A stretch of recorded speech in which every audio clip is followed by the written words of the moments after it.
همیشه در زندگیم از خیلی قبلها که حتی شاید به سختی به یاد میآورم، سایه ها برای من به شدت اعجاب انگیز بودند و سحرآمیز و به شکل مرموز و باور نکردنی، وقت و بی وقت، شب یا روز، داخل یا خارج خانه، حواس من را جلب خود می کردند. در خیال من نورها و سایه ها شخصیت داشتند و باورهای کودکانه من خیلی ساده به آنها جان بخشی می کرد و آنها برای من می شدند یکی از همان همبازی های شیطان و بازیگوش که به هر بهانه‌ای دستهای روح من را می گرفتند و از این سو به آن سو به دنبال خود می کشاندند و من درگیر بازی هایشان می شدم و کیف می کردم.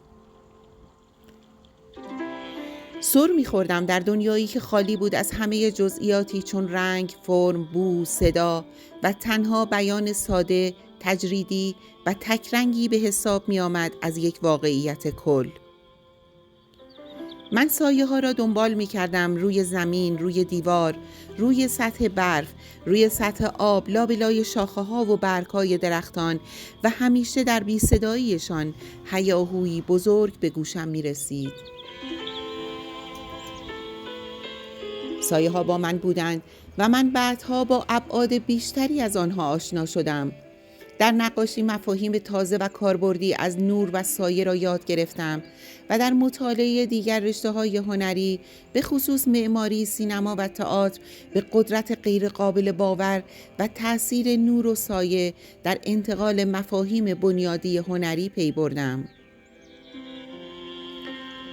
و باز سایه ها همراه من بودند و من را کشاندند به غار افلاطون و سایه های افتاده روی دیوارهای غار را پیدا کردم.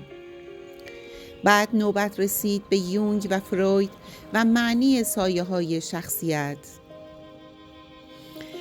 می دانستم سایه ها حرف های زیادی برای گفتن دارند و حالا به این سادگی دست از ذهن کنجکاو بشر بر نخواهند داشت. دیگر سایه ها و تعابیر مختلفشان همراه همیشگیم بودند. هنوز هم در تاریک و روشنایی های رنگ به رنگ زندگی رد آنها را دنبال می کنم و از هر سایه‌ای در جستجوی درسی تازه‌ام.